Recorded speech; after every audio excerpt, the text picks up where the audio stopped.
first of all, welcome to Leadership in Practice.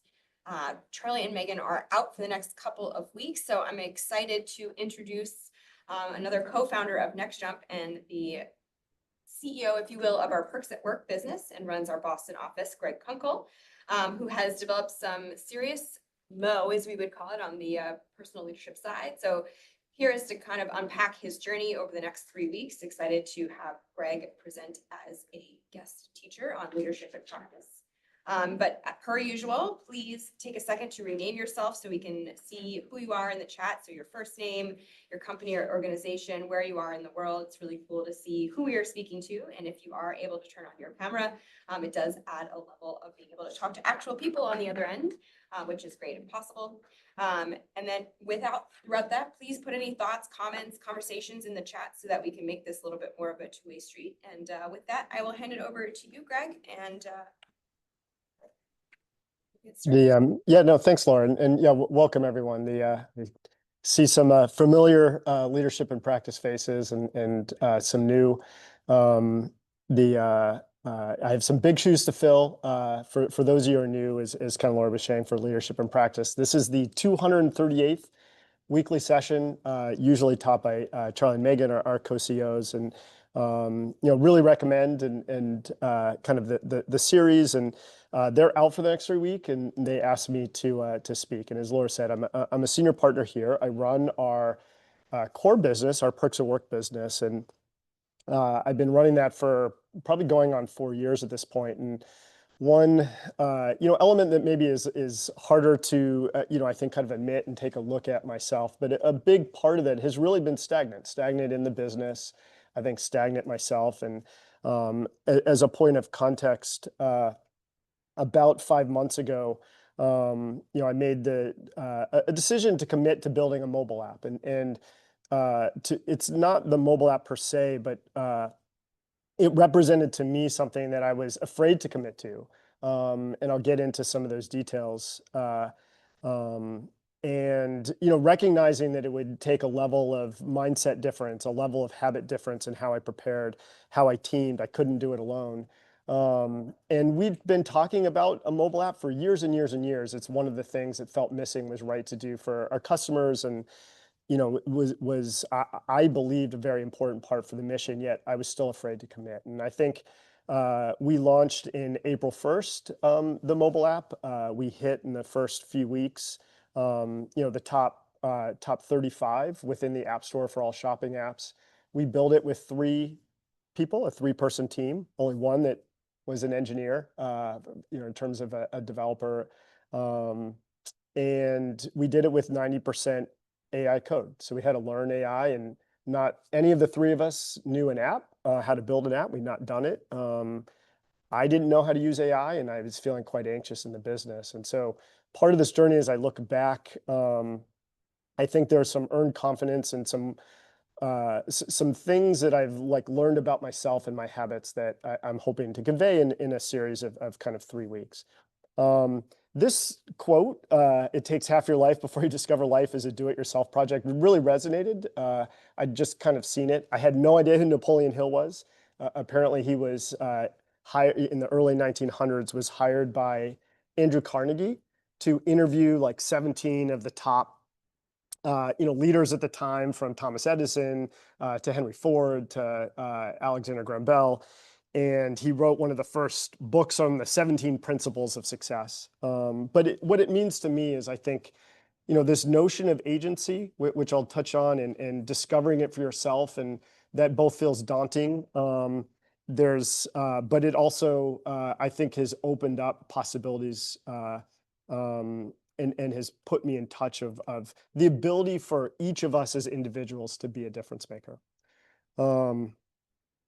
And so I thought I'd start here. This was a kind of an ex post that Charlie actually had shared with myself and Megan and Weiwei this week, which was up until the orange box, was really around this notion of every single insight we have is an appreciation insight. So to innovate, to change, I think, as an organization, as leaders, is not one thing.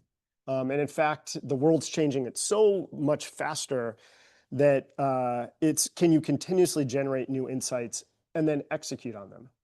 And what I really liked on this, what resonated with me, is this notion of what the CEO, tells his team. Being wrong is fine, but being stagnant is not.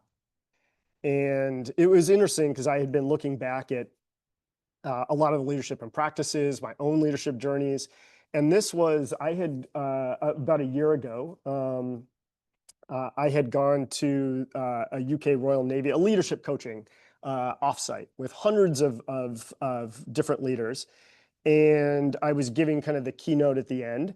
And I had asked kind of our predecessor to AI Coach, which has evolved greatly, and about kind of what I was thinking about, what I was torn and had tension. And so I just thought it very much resonated in being able to look back at this. If your fear of playing it safe during the closing session is understandable, but consider this: playing it safe often results from a lack of preparation or a lack of conviction in your message.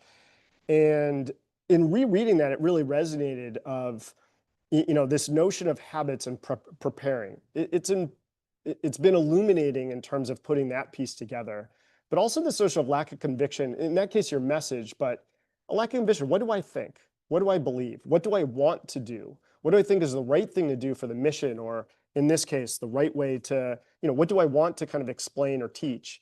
I've often left that fuzzy. And so it kind of resonated with me that those are some of the habits I've done that I think led to some stagnation.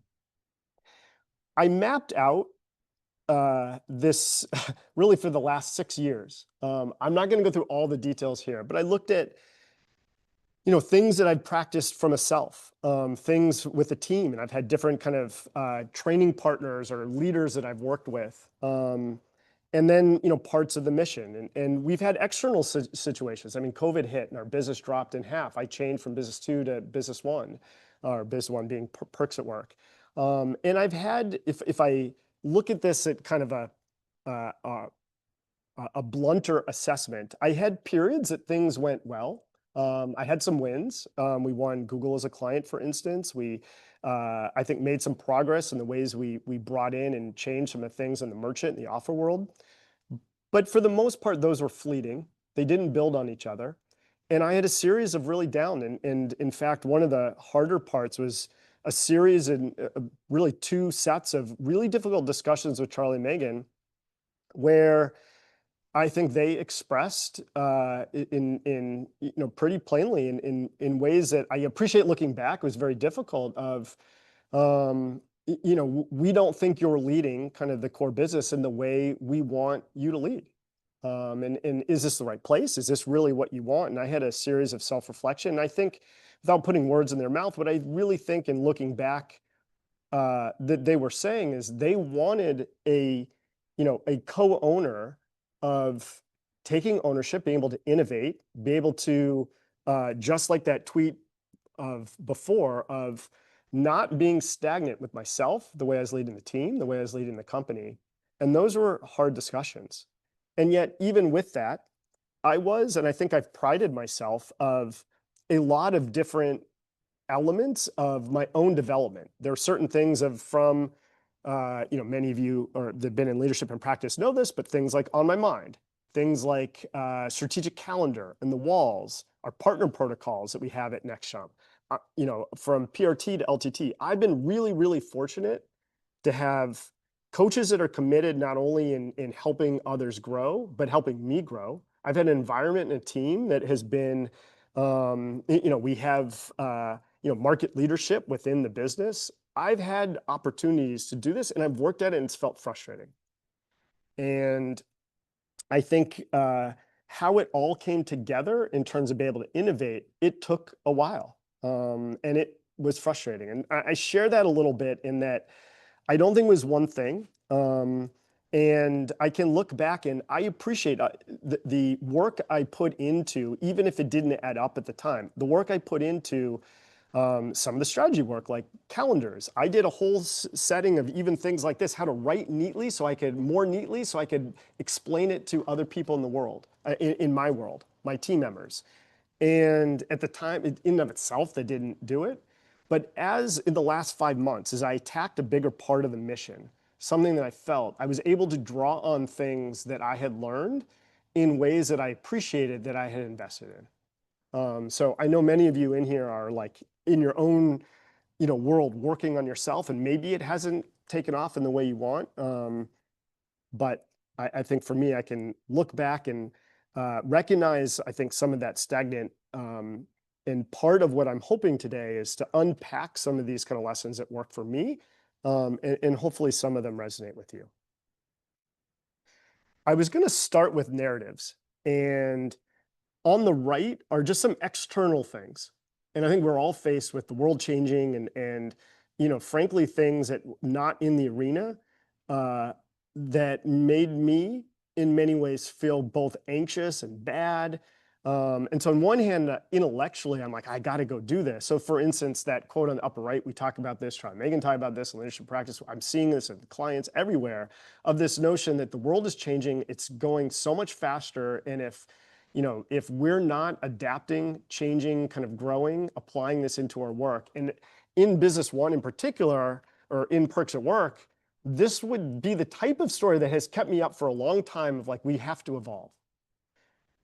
The AI piece of things, this is just an example. I could have countless in here. We've shared with countless, but it's like, over this was months ago, like 6 months ago, but over 80% of businesses have already incorporated AI into their product design, into the product world. I've seen ones that it's like every piece of your business, if it doesn't have AI right now, you're losing every day. And I was sitting here being like, yeah, I use it for ChatGPT. I'm using it for some things, but it's nowhere close to being able to, be incorporated into every parts of our business. And often I was left hoping that somebody else solves it for me. Somebody on the team, maybe a Weiwei, maybe somebody else would do it. And then I put on these other narratives and I'll just use the mobile app as an example. Multiple times we run this exercise called what's working, what's not. Certainly next jumpers know it. Those who have been to some of the offsites and been coaches, we've run this for other organizations. It's a powerful exercise. And within Perks at Work, one of the top things for years is we have not had a mobile app. And these are some of my, and I felt and believed it was the right thing to do, but I had certain narratives of things like, it felt impossible.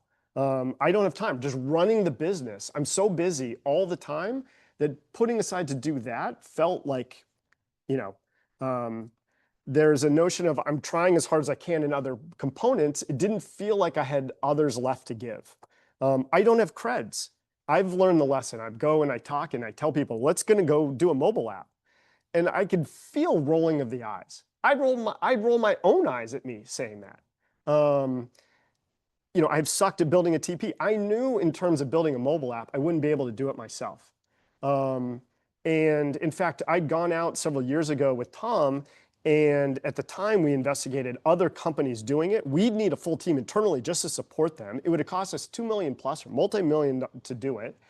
And these are, again, just very real narratives I had in my place of, yes, I want to do this. I believe it's the right thing to do, but I'm afraid to commit. And these were all narratives that I think were very real to me that from a mindset standpoint got in my own way. And until I wasn't into a place that I was going to say, not only to a small team, and there are several things added into this, that I'm going to commit to this. And I don't know when it is. I don't know. We loosely put April 1st. We ended up hitting that. It exceeded my expectations on the initial part. I thought I was prepared for many more challenges in this. But there was a big, big element to me of my own narratives were stopping my own agency. In October, so this is from LIP 209, right around the time, and there was a series of we had an academy trip with Mike and Steve and Weiwei and myself and Charlie Megan around TPing together and partnering together better, and there was a long way to go. But there was a LIP and there was a certain piece in here on building resilience. And I've taught resilience as DDO for years to other leaders, and I like to consider myself a pretty resilient person. And it was a kind of a slide that Charlie and Megan had, and it was from Adam Grant. He's a professor at Wharton, looks at management effectiveness and things like that. And he put this attitude that helps both with intense stress is not mindfulness, it's hope. In hard times, it's overwhelming to live only in the present. Resilience lies in remembering that today's burdens may be light and lighter tomorrow. So and I like it. I'm more of an optimist. And so that's, I think, more of my, my strength slash challenge slash, kind of who I am. And so there's part of me that really liked that. But what really, really resonated with me and kind of made me think about in my own narratives and some of the things is Charlie had written down this saying of the hope the wrong way versus hope the right way. And the hope the wrong way is a fuzzy hope. It's almost like you're positive, you can do it. And there's an element in this of like, God, it's like I've done that so often and I get excited about an idea and then it's like I start it and then the challenges show up and I move on. And Charlie talked about this kind of notion of like hope the right way is to build in the right stories of things you've done in the past and the future outlook and this belief and not feeling like you have all the answers in terms of like, all right, I know exactly how we're going to do this. And so on one hand, I loved it. On the other hand, I was left with this question of, but wait, how can I stack examples of like this earned confidence? So I don't feel I have too many. And I don't feel I have too many of being able to kind of innovate and be able to have this hope and lead the team on this thing. And this was about 2 months later. I was in New York office. We were doing a leadership academy. And this woman I had this discussion with around, confidence. And she was newly as a chief of staff role within her organization. And she was talking about, I sometimes feel like I need to fake my confidence. And it reminded me on this. And I was having this discussion, which it's been a mental model that has helped me in the last several months of this notion of riding a bike. And there's a part of riding a bike, it's like you can't ride a bike until you get on the bike and you kind of learn how to ride it. You fall and there's a piece of, yeah, you can watch someone ride a bike, but until you go on it, you have to kind of earn the ability to ride a bike. And that helped me of giving myself some permission of, I've kind of got to get into the arena, whether it was the mobile app, whether it was AI, whether it's other things. And I don't know how to ride a bike yet or that version. And so there's a belief that I can figure it out. And Charlie's referenced this before. But also the grace to know that I'm not going to be good at riding a bike in the beginning. It's not going to kind of work. So that I think was a starting point in kind of October of a narrative. And I do want to be clear that change for me has not been linear. It's been hard for me to unpack this. And there's a series of narratives and mindset, a piece of habits and the way I'm preparing, even my own mindset, coaching. I go to leadership and practice. I have the fortune of being LTT with Charlie Megan. And I think I'm very fortunate in the coaching piece. That has helped. Also being able to kind of explain what I'm doing with Mike and with Weiwei and with others, my own team, be able to, how do I team better? I think Weiwei's played a very strong role in his own growing and his own ability to, step up and, both be more intuitive and open with me. I certainly couldn't have gotten there without it. The mission side, I think be able to choose something and commit to something that's more offense. I've also dialed down a set of things.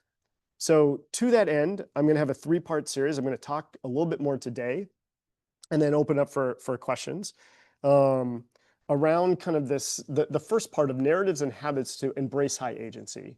High agency, maybe a fancier term, but I think this notion of going back to that Napoleon Hill, kind of quote up front of, that I am the difference maker, that I am the one kind of responsible, that I can be the one that's the change agent for this. And it's been, as I was just kind of sharing, it's been a real struggle for me. While I like to say that I have high agency for a long time, how many things I did to get in the way of that. The next couple weeks, I'll talk about next week, I'm going to talk about the habits to bring out and sharpen intuition. My own voice in, not only in my relationships with others, my own voice to myself. What do I not only think, but what do I want to do? And be able to embed that into the product itself. like, what do I want to do? And have a version and a piece of within our product, within the work that I'm doing that's a piece of me. And I think that's I'll focus on next week. And then the third part is this notion of building momentum and a bit more on the strategy part.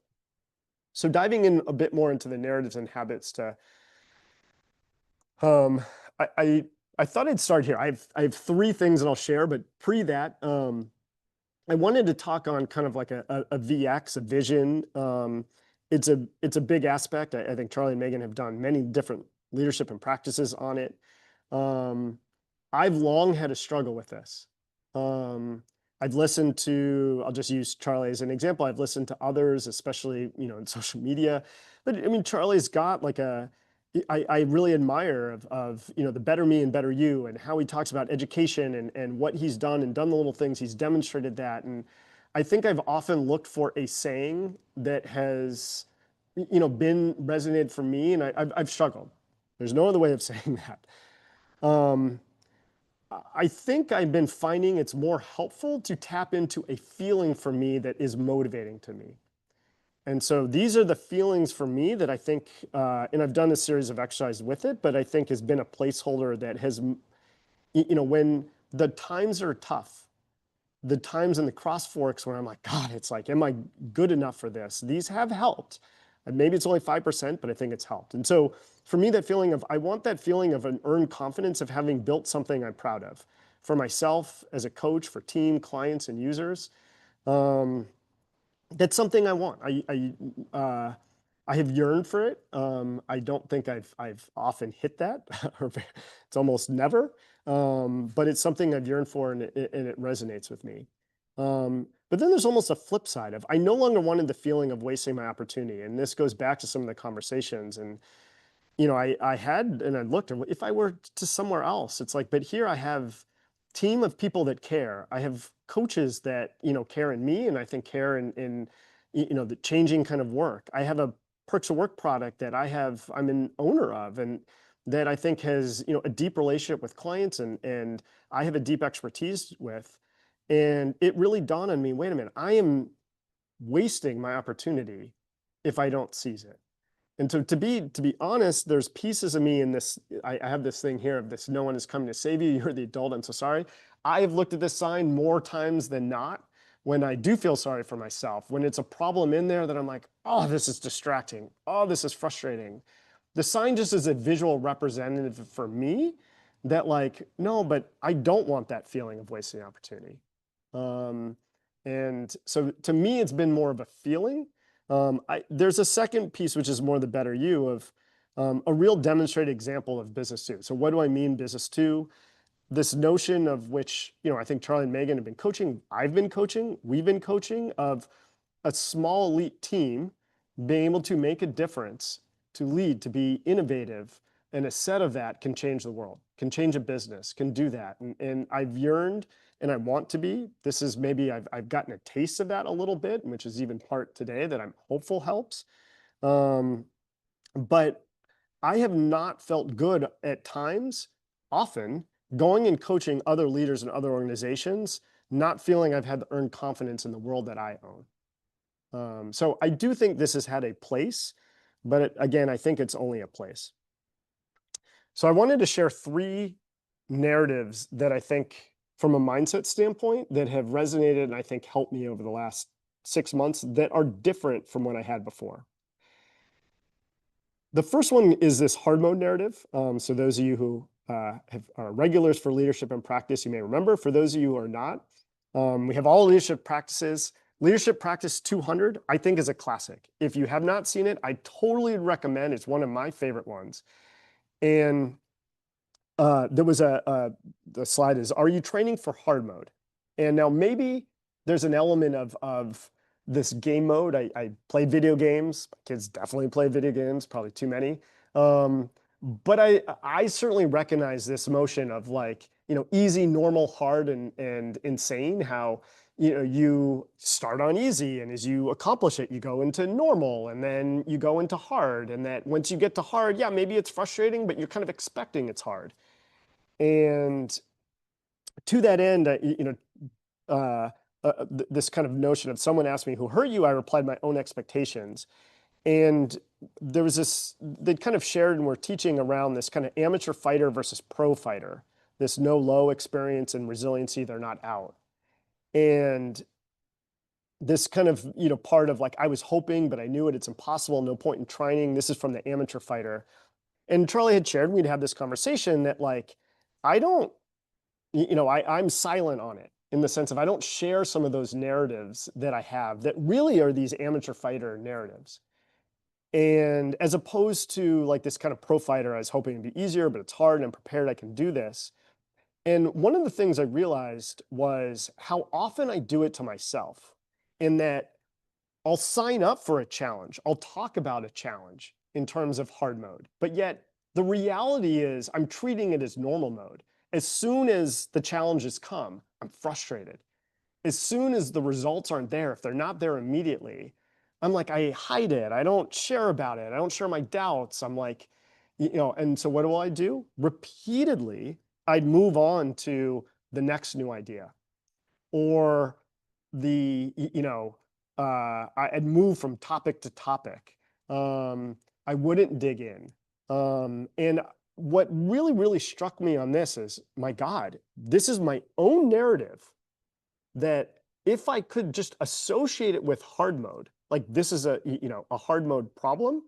And so what has happened for this? I really responded to this. I tried this kind of immediately on multiple things. People around me were probably sick of this, but it really, really helped me calm the fuck down in things that were hard mode. Why was I treating myself? So what would happen was normal. I'd get anxious. I'd get frustrated. I'd take out that frustration often on others. And I would not expose problems and challenges, as opposed to when it's hard mode, it's like I might need all the help I can get around what those challenges are. Why do I think I'm going to have all the answers? So this really, really helped me. This is before I committed to mobile, by the way. But mobile is a perfect example. I didn't know how to code it. I've never done a mobile app. I've certainly never used AI. And so there were so many pieces. This narrative helps me all the time. And I can see it in others that things that are hard, it's like, but what really, really struck me was I was doing it to myself. The second piece, which again, this is LIP 228, so another good one. But Charlie and Megan had talked about this storytelling ritual of how to make a list of difficult things. And Charlie shared this on my mind, he blended out, but this was on my mind. And this came from about a week before, where we'd had a coaching session. And this notion, which really struck me, of somebody, maybe it's not surprising, but this notion of courage and emotion. Bracing is an emotion. And it was really, really interesting. So there's a mix of narratives and habits on this. And it really resonated with me. And I immediately started. So for instance, I would start for, a good year and a half, 2 years. I started out in the day with a visceral draft, what's on my mind, more logic of like, what should I be doing today? What do I want to do today? And I just experimented with, maybe a bit cheesy of playing Thunderstruck, but I would play Thunderstruck, I still do every morning. Because I was a swimmer, I was a water polo player in college, it's what I used to play in college to get me ready for a fight. And what it really is it's dialing up this emotion and this courage first. And, Charlie has this thesis that he thinks the right mix is 80% optimism, 20% scanning for danger. But it's really resonant with me when I would go and play sports, in big games. I would be able to dial up my emotion and competitive spirit in the right way. I've struggled with that in the work setting. I've often associated my kind of bad competitiveness comes out and I yell at people, I get frustrated with the results. But I never really honed in on this notion of emotion. And so to that end, that's been something that's been really working for me as a narrative of, my relationship with emotions. I've often associate, for me, frustration's a big one. which I'll come back to on my third bullet, my third narrative. But in this one here, it's like being able to tap into that. And then I have a list of things that I avoid, list of problems, a list of things that are harder for me, that are fuzzy, that are difficult, that are kind of elusive. And so I then attack those harder things first in the morning. And so that's been helpful for me to start with emotion, dialing up that courage, then doing the harder things, as opposed to kind of intellectually trying to get myself there.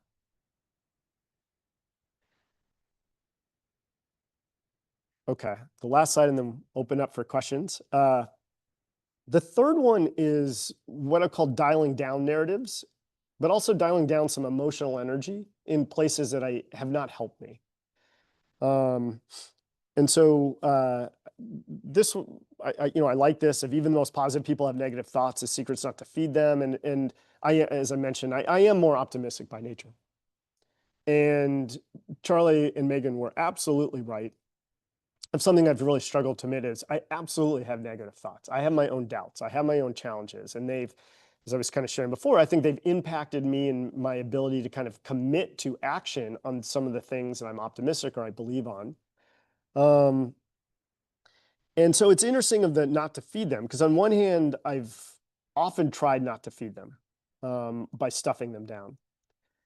And while I think in many people I work with, it may be more natural pessimists, I think this slide was like, start with like, I can see this work, and then go into I can scan for danger, I can see this not work. So I think for others, it's a different level of work in this, and that you may need to start with things that are really hard on the more optimistic side. For me, there was an element, though, of giving myself permission to let my intuition, my more optimistic side out, and that is a strength. But also, and I'll teach this kind of next week or some of my lessons in Visceral Draft, but there's a notion of like, okay, this is a vision for what I want to do, whatever that topic that might be in the mission. But this notion of parking your fears and frustrations, it was so helpful to me of being able to starting with myself, give myself the grace to my own, frustrations, negative fears, whatever they may be, to like admit that they're there, to put them down, to be able to see them. It allowed me for this number one to not stuff it down and pretend they're not there. And I have certainly suffered the consequences. I certainly, for those of you who have worked with me very closely over the years, have felt that, where it comes out sideways. And this has really, I think, been something that has allowed me not to stuff it down, but now goes to the dialing down. I do still feel those fears and frustrations. Frustration's an easy one for me. I can be frustrated in a situation. I can be frustrated with somebody on the team. I could be frustrated, and when that happens now, maybe because I've parked it, maybe because I feel like I have, offense and I'm going after a certain mission, I'm almost say it happens in a day, it can happen in a moment. There are times I need to write it down. There are times maybe I go to Weiwei and I vent for a second. But it's really struck me of how often I would vent. I'd put emotional energy to things that I couldn't control. My own frustrations on others, my own frustrations on the situation. And ultimately, I was spending a lot of energy, time, mental energy without action, because I'm really just venting to try to feel better. And I've really tried to, again, not stuff it down, but when I feel that, acknowledge it. If it's very high, I might need to talk out with Weiwei, but I then take that energy, and I might be fired up, and I use that energy to go make a difference in the innovation side, the offensive side of where I can adjust the system, et cetera. And I think that combination of being aware, giving myself the grace, of course I have them, and to be able to expose that and to talk about it. But I think, and I look back of how much emotional, even though I was almost fooling myself with how much emotional energy I was spending and not admitting on things that were out of my control. So I'll pause and we'll open up for questions. I think that was, next week I'll do kind of more habits to bring out and sharpen intuition and building momentum. But happy to answer and talk out any questions on any of the components. Hey Greg, this is Laura. Nothing in the chat yet, but I did have a question. You talked about kind of like starting with emotion versus kind of intellectually getting yourself there. I was wondering if you could just like talk a little bit more about the like, I find myself often defaulting towards like trying to intellectually get myself there. So I'd like to hear a little bit more about that.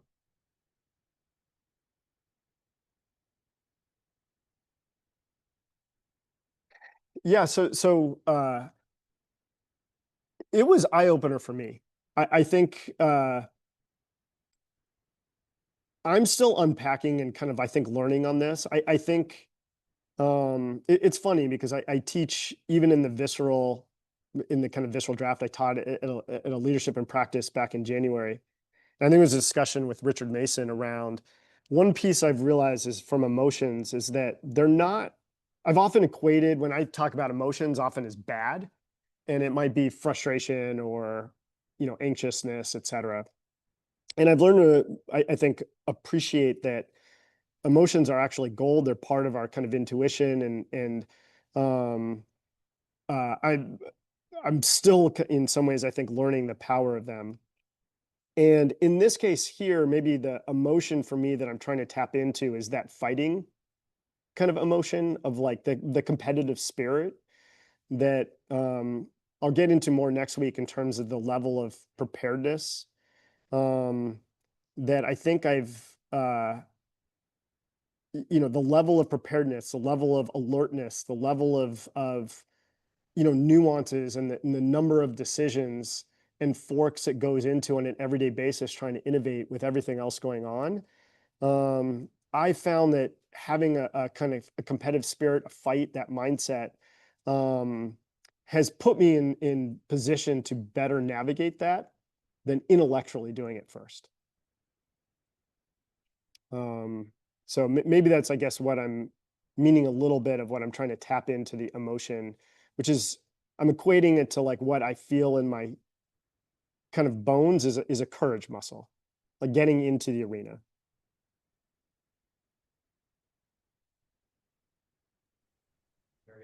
Hey Terry, do you want to unmute with your question?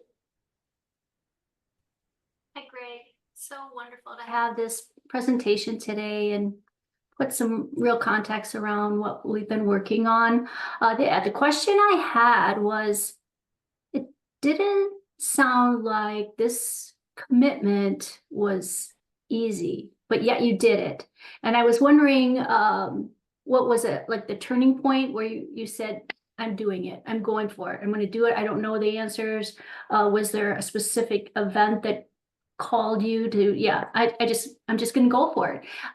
And was there any previous happenings where you were afraid to make the commitment and you did and you had success, or you didn't have success that you could go back to, right? Like I'm sure one of our episodes had something, where we were building on what happened in the past, where we took that experience and made decisions today in present time. So that was just a queer question I had for you, Greg.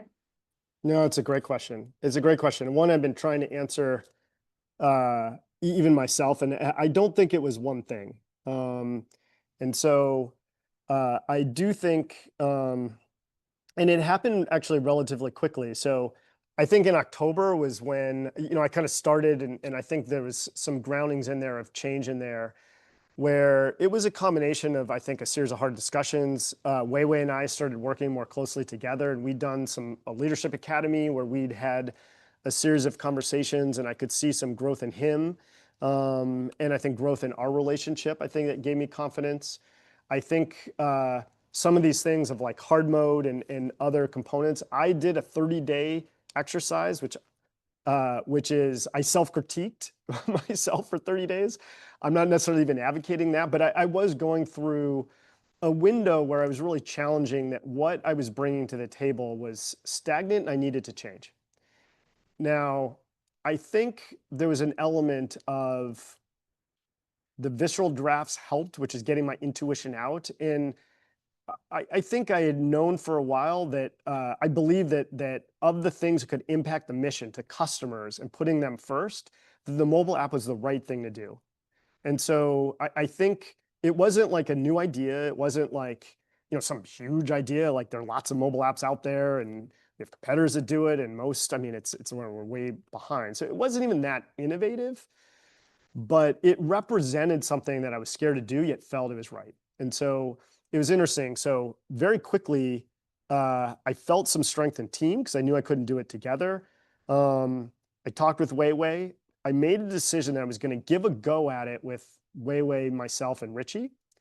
And again, this is stacking of things of like habits. Like we've had habits over the years of like building gates and iterating, and it's like not a one big bang of an app. And so we did a prototype, and that felt safer and not, I could get started on that. And we had a meeting with Google, which is maybe not the smartest, but she was in New York and I was there, and we did the initial prototype on it. And that when I exposed that to her and I think got feedback into them, then it was like, all right, now I've now committed to this, not just internally, but I've committed to this kind of externally. And so there were things that I was like, you know what, I can handle if it goes well and we don't get feedback in the alpha or the beta, and it takes longer than we think. I was prepared for that. And that hard mode analogy helped me. So it wasn't one thing, but it did represent for me a genuine fear that was, with over time that commitment to me early on felt powerful, especially knowing what I was signing up for, because, it wasn't going to be out for 5 months. We had real business. We was Q4, and we had the holidays coming in. The results weren't going to impact in revenue or traffic until at least Q2. And even that, I was like, I don't know if we can do this. So I was mentally prepared for what I was signing up for in ways that didn't feel reckless. Thank you, Greg. And that makes sense. It wasn't one, but you do have memorable happenings that gave you that confidence to, like, the ball was started rolling and you just kept it going with your team. So well done. Thank you. And maybe I'll just do one added one and go on to some other questions. But this is such a good one of like why I tried to start today with the narratives and the high agency piece is that I think the habits have been crucial. And I have changed my habits in terms of the way I'm preparing and my own intuition and going into that, and excited to share those. But having said that, it's like I'll just use the strategic calendar and the walls that we use. And for those of you who've been in leadership and practice, certainly as next jumpers, I mean, I've used them for years. But I found them crucial in my preparedness once I signed up for the mission. And yet there's an element that if I didn't sign up for in my own narratives and get some of that, I was holding myself back from my own agency that I think was at the root of the starting point.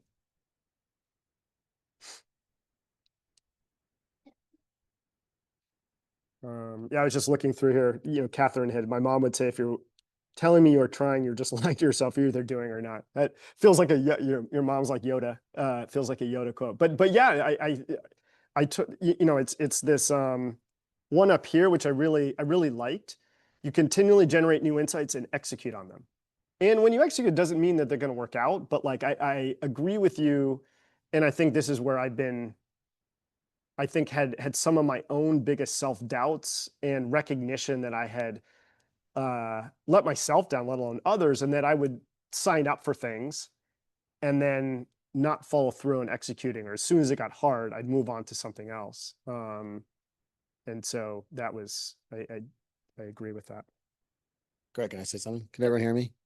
This is Mike. Can you hear Mike? Yep. Okay. Cool. So I know I got a sneak peek of this yesterday, so it's cool to see the final version. The thing that you said at the end on the dial down narratives, I feel like on the frustration, I feel like that's where you and I like relate the most. You're clearly more put more work in, more advanced than me on this. And I feel like this last part on being able to apply it towards innovation, that's a part where I feel like I'm not there yet. My frustration can come out tilty on others, and in this weird way, it almost calms me down, but it doesn't really solve the problems or challenges that I have. So, I mean, tying it back to this part that you talked about before on agency, it just makes me think about being able to recognize those emotions more, and how can I apply that towards actually actioning and putting myself in this position where like I can solve this problem. It was just insightful. I just thought that was cool. And I know we talked about this yesterday, but now that you're actually talking it out, it's like a new insight for me, and I appreciate it. Yeah, one thing I've been thinking about and seeing is that there is a tension between the reality of the situation and what I want. And so in some ways, giving myself permission, one of the scary parts of giving yourself permission of saying something that you want that is, you don't know how to do it, is that there's a tremendous tension between the reality today and what you want. And so I think giving myself the grace, if I say I'm just frustrated with a person on the team, and it's like, maybe it's because I wouldn't have reacted that way, or I could see a better way of doing it, and maybe I've shared that. That to me is a real frustration. And to be able to like then take a step back and being like, that's in some ways the reality of the situation. It's a reality of the person, where they're at. And I don't know if it's the actual reality. Maybe there's details that they know that like, maybe if I were in it, like, I'm not seeing. All those things that like, I think when we start to give advice or coaching to others, or what we do in another person's world, things that like, at least for myself, I can underappreciate that I don't know. Yet at the same point, I can see, and I can even write down, that's an element of where the situation is now. But I can use some of that energy that comes from that to want. Frustration to me is a emotion that is saying something wants to change. So it's a question of like, if I leave it of like, just for argument's sake, no, Mike, you need to change. That's not in my control. I can maybe influence by leading or coaching better, but I could go back to, and maybe what's another way for me to potentially address this? It might be, okay, let me make this part of the business, stronger, so that the current, if the people on the team don't advance, they could still be more successful. Or maybe we play offense in this. And so the answer isn't necessarily clear, but for me, it's almost like the acceptance of both the emotion and that it's a signal of the reality, I think has helped me be more mature, for lack of a better word, in how I respond to that. Hey Greg, I had a question too. On this slide, I feel like I'm kind of like you as well, where I lean heavily to the positive side. And I'm curious, when you started to recognize your negative thoughts more, did you have like a fear, or like even like an imbalance of like feeding into them too much when you're trying to work on that, instead of like burying them down? Because that's something I see myself doing. Like if I go back to it, I start thinking about them too much when I'm so wrapped in just burying them and not really focusing on them. And then the second part of the question is like, even sharing them, I don't like to share. So like you said, you kind of shared with Way or Vented, or other strategies on sharing that and getting it out. Yes. So maybe I have a couple of thoughts on this. One is,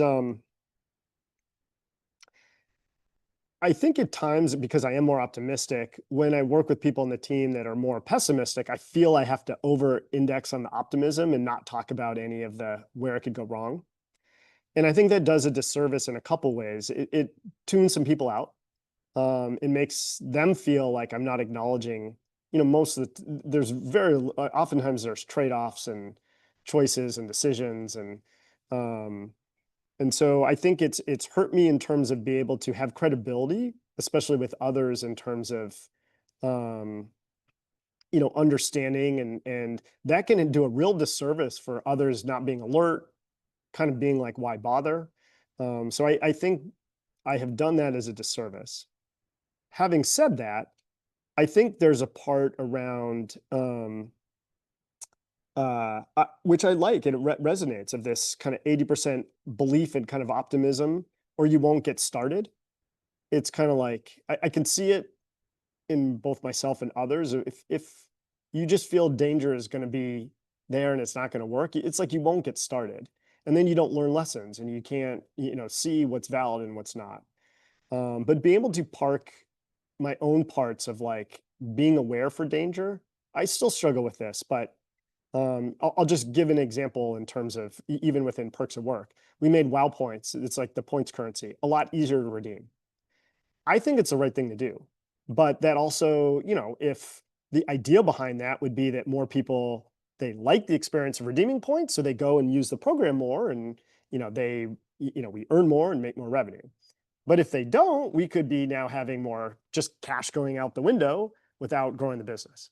And, that's something that I need to be alert on and watch and even acknowledge in some of those trade-offs in terms of choices that I think it's like if I don't do that, I have fallen prey to being kind of reckless, which has two consequences. It's like you lose people on the team. I can really hurt the mission.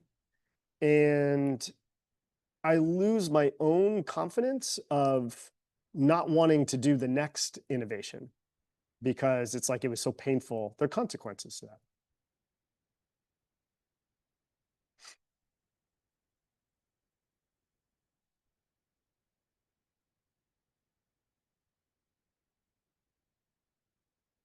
I was just reading Nadia's here. What really was it? The abundance mindset. When you mentioned you were grateful for perks of work, the team. Yeah, it's interesting. I think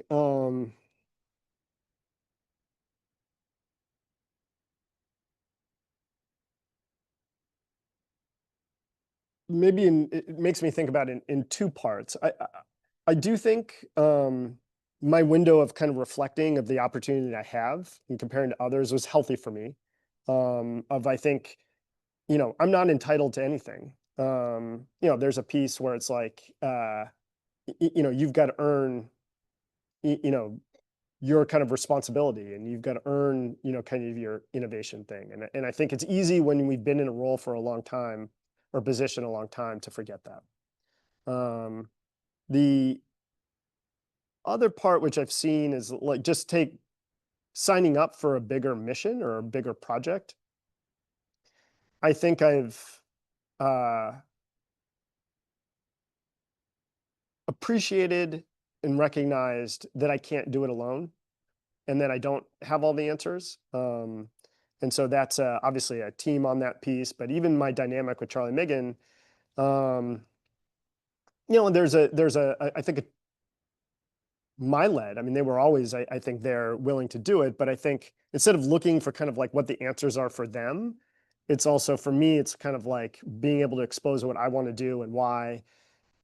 Yes, get that challenge, but also, an element of they actually have really good ideas and they feel the ownership of if this works or not. And so being able to discern kind of from feedback, who has the ownership and who feels the ownership and acts like it, I think is an important discernment, for me to, who do you listen to and in what order? And to your point, Nadia, it has helped me feel in some ways that more in touch with the things that, I do have on my side.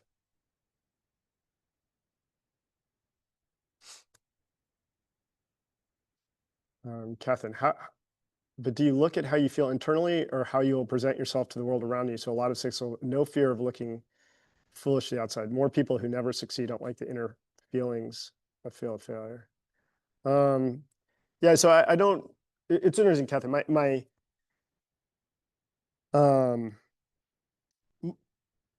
my take of, one of the pieces I'm fortunate is I get to work with a lot of leaders in different industries. And I almost feel the reverse. We're all busy. We all have a lot of things on our plate, but I think it's almost harder to admit that you don't know something and, the innovation and could go wrong. So I almost feel that these kind of, I probably could have added one here of like, I'm going to look bad if this doesn't go well. I think a lot of leaders have more of these narratives than they admit. And even successful leaders. And I think from an outside, I certainly went and I've presented it, to people that have more powerful positions than me, and I think had the creds, but, you know, I think these are still the narratives that I had.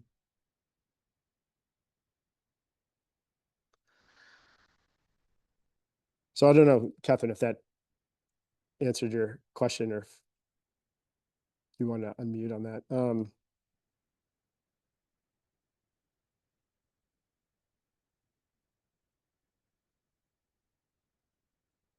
Okay, cool.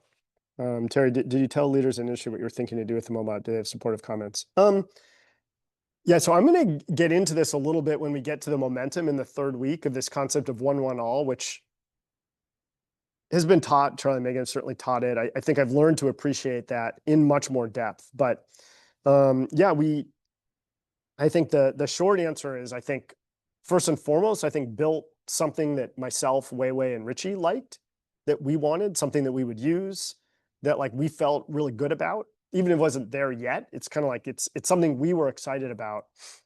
And then we did share. We shared early with HR clients, some of our admins. We shared with some of the top users. We just shared the prototype, so it didn't even like, you couldn't actually even really buy anything or kind of use it.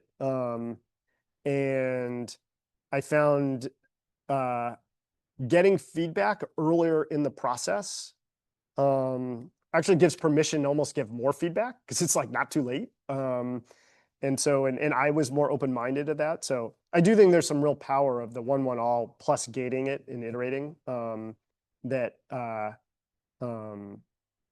think I was fortunate, I think, for some of that, you know, lessons kind of baked in that I could apply in this case. Oh, hey Greg, how are you? This is Mario. Hey, Mara.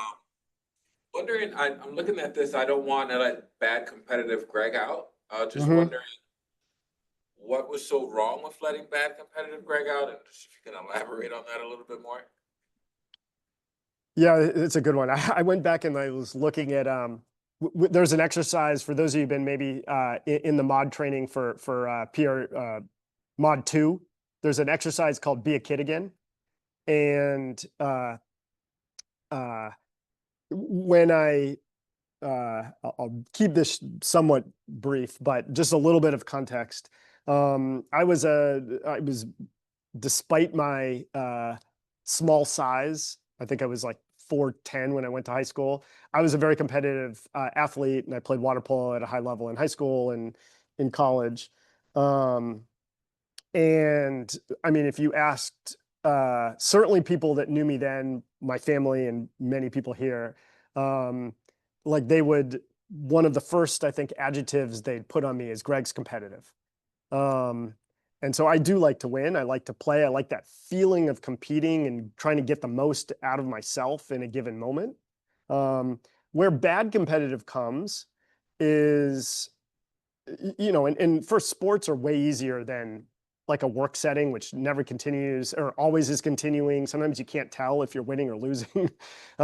Results happen way later. So definitely sports is a kind of a bad proxy.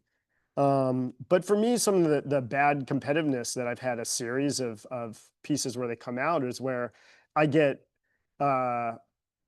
very frustrated at the score too early in the process. So it's like I feel an act and, you know, blame others in particular, maybe blame people on the team.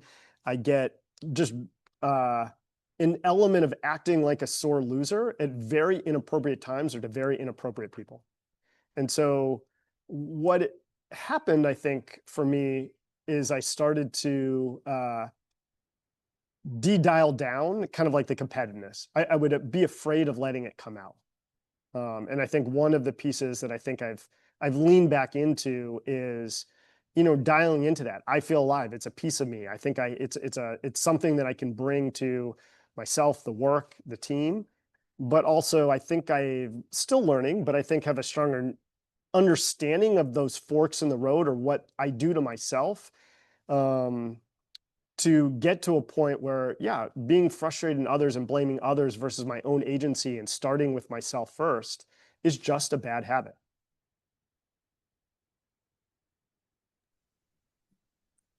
See, Danius has a question in the chat. I don't know if you want to unmute Danius, if that's just easier.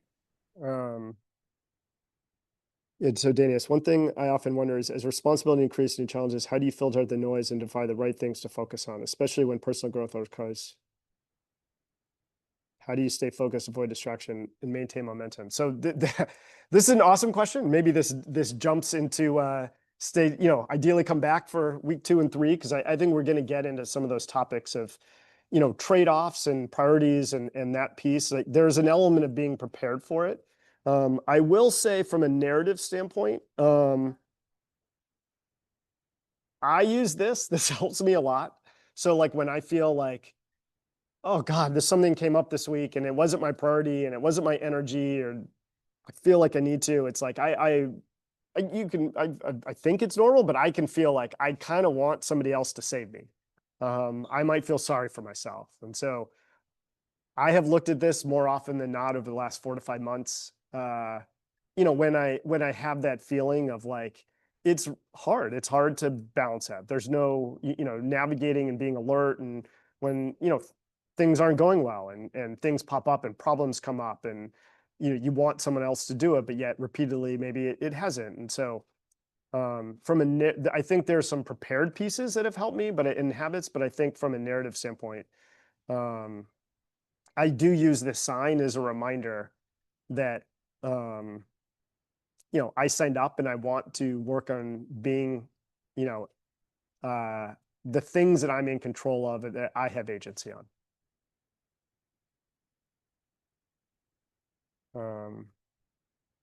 So, yeah, I'm happy if there's any kind of last question. If not, we can,